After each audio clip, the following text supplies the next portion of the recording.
Hello everyone. आज मैं आप लोगों के लिए एक मूल्यांकन का क्वेश्चन लेकर आया हूं, इवैल्यूएशन का।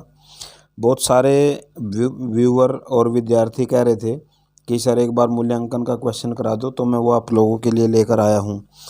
मूल्यांकन का जो शाब्दिक अर्थ है मूल्य प्लस अंकन, इसका अर्थ होता है मूल्यांकन का माप।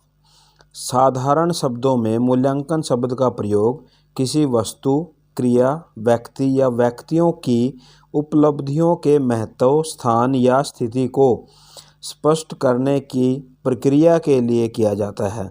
मूल्यांकन एक ऐसी प्रक्रिया है जिसके द्वारा यह निर्धारित किया जाता है कि विद्यार्थियों ने किस सीमा तक अनुदेशनात्मक उद्देश्यों की प्राप्ति की है। यह एक व्यापक प्रक्रिया है जिसमें मापन के अतिरिक्त अनेक विधियों द्वारा एकत्रित आंकड़ों का प्रयोग किया जाता है तथा विद्यार्थियों के व्यवहारों का शिक्षण के उद्देश्यों के संदर्भ में मूल्य निर्धारण किया जाता है। मूल्यांकन विद्यार्थियों के व्यवहार का गुणात्मक विवरण प्रस्तुत करता है, जबकि मापन व्यवहारों का मात्रात्मक विवरण प्रस्तुत करता है। परिभाषा हाना के अनुसार, अकॉर्डिंग टू हाना, मूल्यांकन बच्चे के सर्वांगीण विकास का मापन है। इस विकास में उसका शारीरिक, सामाजिक एवं बौद्धिक विकास सम्मिलित है तथा उसकी रुचियां, इच्छाएं एवं योग्यताएं सम्मिलित हैं। मूल्यांकन की विशेषताएं क्या हैं? मूल्यांकन की पहली जो विशेषता है वो है व्यापक। व्यापक यानी कॉम्प्रिहेंसिव। कॉम्प्रिहेंसिव के अंदर क्या आ जाता है कि मूल्यांकन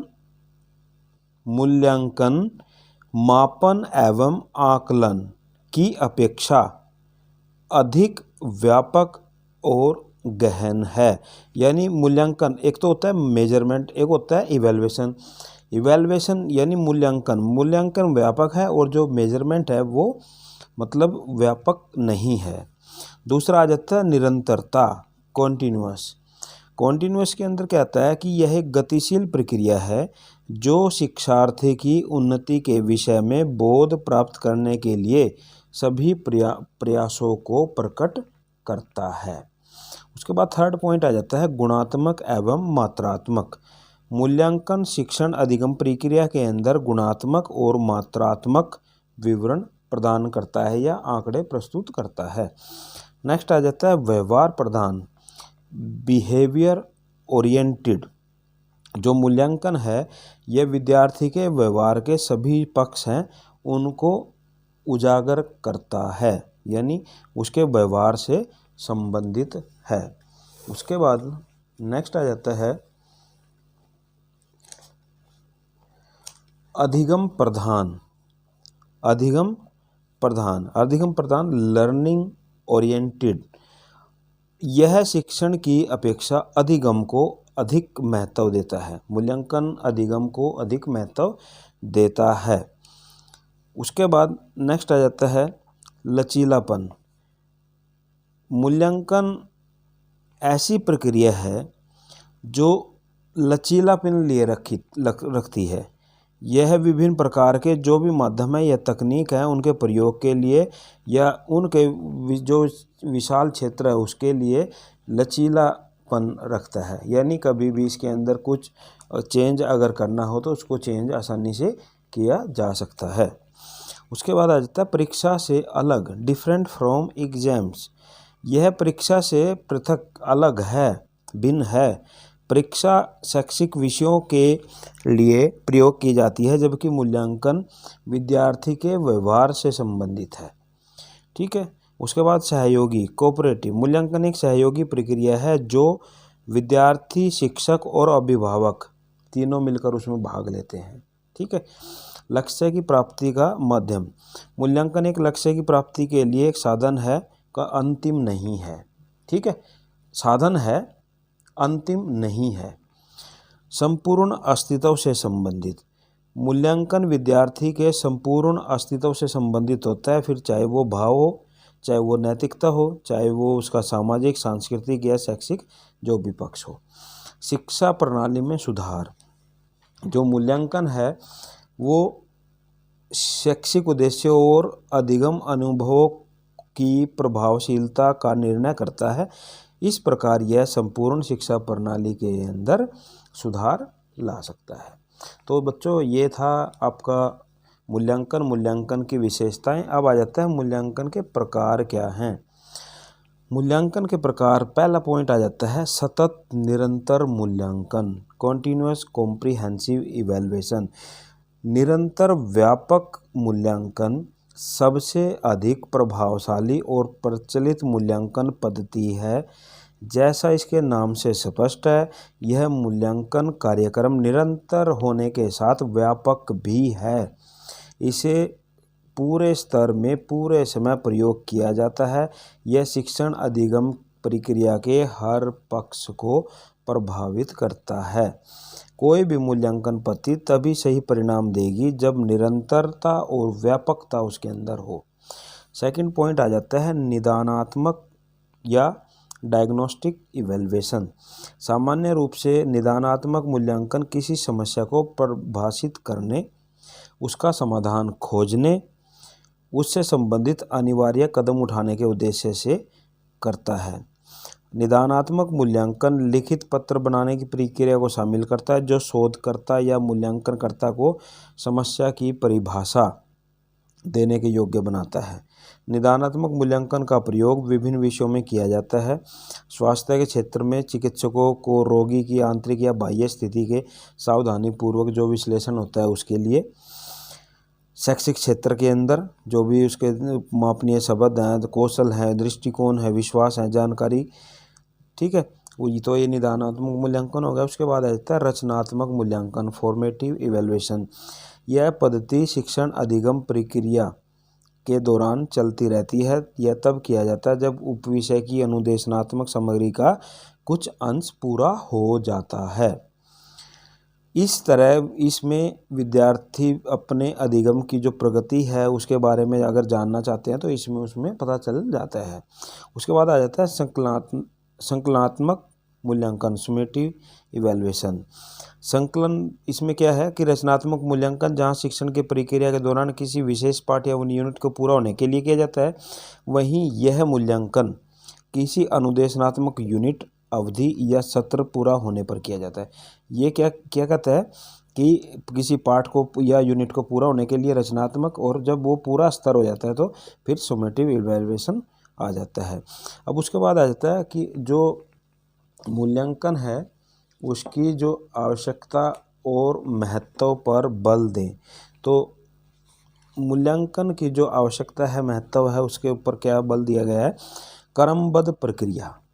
मूल्यांकन एक क्रमबद्ध प्रक्रिया है जो विद्यार्थियों के अनियमित व्यवहार को रोकती है। व्यापक क्षेत्र। मूल्यांकन का कार्यक्षेत्र अत्यंत विस्तृत है। इसके अंदर उसके उद्देश्य, शिक्षा के उद्देश्य, शिक्षण विधियां, परीक्षण, पाठ्यक्रम, पाठ्यपुस्तक, परिवर्तन, सुधार के उपाय, ये सभी इसमें आ जाते हैं। कौशलों में निपुणता। मूल्यांकन द्वारा शिक्षा के सभी जो कौशल हैं उसमें निपुणता का मापन किया जाता है। ज्ञान में वृद्धि। मूल्यांकन के माध्यम से ये पता लगाया जाता है कि विद्यार्थी के व्यवहार के अंदर कितनी या ज्ञान के अंदर कितनी वृद्धि हुई है। वर्गीकरण में सहायक। अब देखो मूल्यांकन क्लास के अंदर मान लो अगर 50 बच्चे हैं और उनका जब मूल्यांकन किया जाता है तो उनको वर्गीकृत किया जाता है कि फर्स्ट डिवीज़न वाले कितने हो गए, सेकंड वाले कितने हो गए, थर्ड वाले कितने हो गए। तो वर्गीकरण करने में सहायक है, मार्गदर्शन करने में सहायक है। मूल्यांकन किसी भी कार्य का उसके मूल्यांकन के बिना कोई महत्व नहीं है। शिक्षा के क्षेत्र में मूल्यांकन का महत्व बहुत बहुत ज़रूरी है। शिक्षक और विद्यार्थी कार्यों के मूल्यांकन। देखो अगर मान लो विद्यार्थियों को एक शिक्षक पढ़ा रहा है तो उसको कब पता चलेगा कि उसकी जो पढ़ाई है, पढ़ाया गया जो कार्य है वो कब सफल हुआ? मूल्यांकन करने के बाद। और विद्यार्थियों की जो प्रगति है वो कब पता चलेगी? मूल्यांकन करने के बाद। तो मार्गदर्शन में सहायक है। व्यक्तित्व के विकास में सहायक है। मूल्यांकन व्यक्तित्व के विकास में सहायक है, ठीक है। उसके बाद उपलब्धियों एवं असफलताओं का बोध। मूल्यांकन के माध्यम से ये पता चलता है कि विद्यार्थियों ने कितनी उपलब्धियां प्राप्त की और कहाँ उनको असफलता का बोध हुआ। उपचारात्मक शिक्षा रिमेडियल टीचिंग। मूल्यांकन के माध्यम से ये पता चल जाता है कि बच्चे के अंदर कहाँ कमजोरी रह गई, फिर उस पक्ष के ऊपर ध्यान दिया जाता है। उसके बाद उचित सुविधाएं प्रदान करना। मूल्यांकन के माध्यम से उचित सुविधाएं प्रदान की जाती हैं। क्यों? क्योंकि अगर बच्चे के अंदर कोई कमी रह जाती है मूल्यांकन के माध्यम से, तो उन्नति का ज्ञान होने के बाद, बच्चे की उन्नति का ज्ञान होने के बाद शिक्षा के लिए उचित सुविधाओं की व्यवस्था की जाती है। उसके बाद शिक्षण विधियों की उपयोगिता। किस विद्यार्थी के लिए कौन सी शिक्षण विधि कारगर साबित होगी, वो मूल्यांकन के माध्यम से पता चल जाता है। व्यक्तिगत एवं सामूहिक उन्नति के लिए भी मूल्यांकन आवश्यक है। उसके बाद आ जाते हैं मूल्यांकन के उद्देश्य। क्यों मूल्यांकन करना जरूरी है? सूचना प्रदान करना। विद्यार्थियों ने कितनी प्रगति की, उनके अभिभावकों को सूचना प्रदान करने के लिए मूल्यांकन जरूरी है। विद्यार्थियों को प्रेरित करने के लिए, व्यावसायिक परामर्श हेतु, सुधार करने के लिए। अगर किसी विद्यार्थी के ज्ञान में वृद्धि नहीं हुई, कहीं पे कोई कमी रह जाती है, मार्क्स कम आते हैं, उसकी रिपोर्ट का मतलब वो जो आप चाह रहे हो वो उस लेवल तक नहीं आ पाती है, तो उसके लिए सुधार करने के लिए, प्रगति का अवलोकन करने के लिए, कमजोरियों को पहचानने के लिए, शिक्षण की तकनीक है विधियों का चयन करने के लिए, शैक्षिक सामग्री है, किस विद्यार्थी के लिए कौन सी टीचिंग। मान लो जैसे हमारी टीचिंग एड होती हैं 3 प्रकार की, एक ऑडियो, एक विजुअल, एक ऑडियो विजुअल।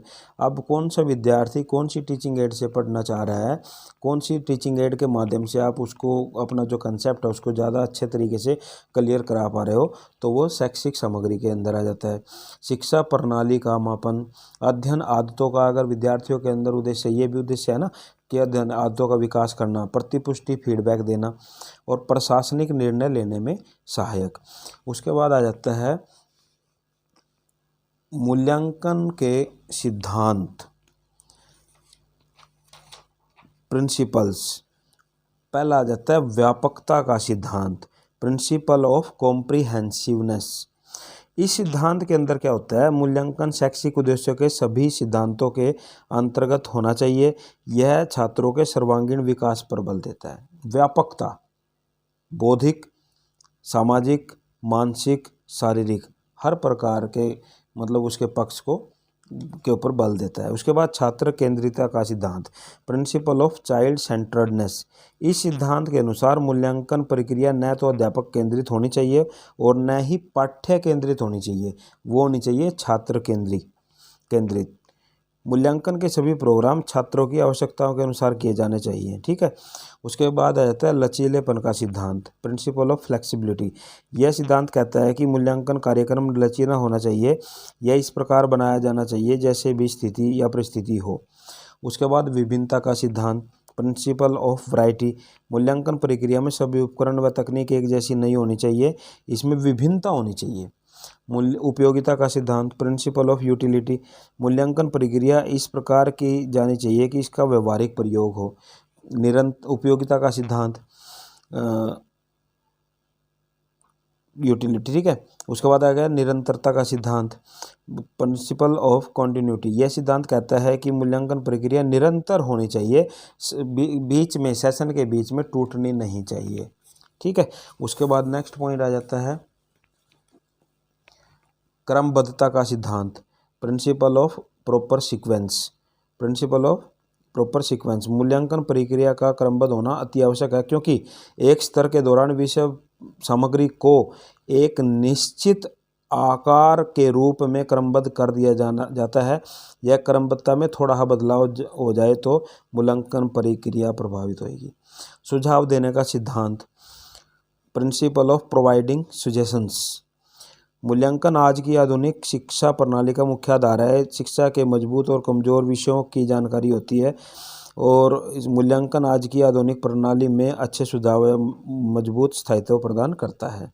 प्रयोगात्मक प्रयोगात्मकता का सिद्धांत, प्रिंसिपल ऑफ प्रैक्टिकली।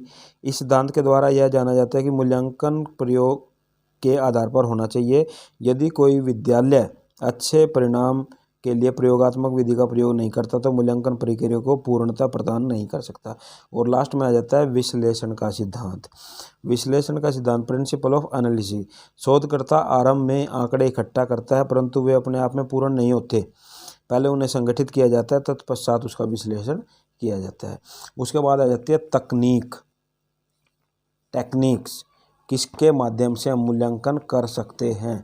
तो ये दो प्रकार की होती है, एक तो मात्रात्मक, एक गुणात्मक। आपको यहाँ एक छोटा सा एग्जांपल देता हूँ। मान लो हम बाज़ार के अंदर जाते हैं, बाज़ार के अंदर हमने मान लो कोई सब्ज़ी खरीदनी है, ठीक है। तो सबसे पहले हम क्या देखेंगे, उसकी मात्रा देखते हैं। मात्रा क्या देखेंगे, मेरे परिवार के अंदर 4 सदस्य हैं तो मेरे लिए कितनी, मतलब मैंने ये लेनी है, किलो लेनी है, 2 किलो लेनी है, आधा किलो लेनी है। तो हम पहले उसकी मात्रा देखते हैं, उसके बाद उसका फिर गुण देखते हैं, इसके अंदर गुण क्या है। तो मात्रात्मक और गुणात्मक, तो ये 2 प्रकार की होती है तकनीक इसकी, मात्रात्मक, गुणात्मक। और जो मात्रात्मक होती है टेक्निक, ये फिर आगे जाके 2 प्रकार की होती है। एक तो होती है मौखिक परीक्षा और एक होती है लिखित परीक्षा। मात्रात्मक में कह रहा हूँ मैं, मात्रात्मक में एक मौखिक परीक्षा, एक लिखित परीक्षा। लिखित परीक्षा आगे फिर 3 प्रकार की होती है, निबंधात्मक, लघु उत्तरात्मक और वस्तुनिष्ठ। वस्तुनिष्ठ आगे फिर अनेक प्रकार की होती है, ठीक है। जैसे ट्रू और फॉल्स वाले क्वेश्चन आ गए, 1 वर्ड वाले क्वेश्चन आ गए, तो इस तरह से ये भी आगे बहुत प्रकार की होती है, ठीक है। उसके बाद आ जाती है हमारी गुणात्मक। गुणात्मक में क्या आता है, साक्षात्कार, इंटरव्यू, प्रेक्षण, संचय रिकॉर्ड, घटनाक्रम रिकॉर्ड, कार्य के नमूने, समाज मितीय, पोर्टफोलियो, सेमिनार।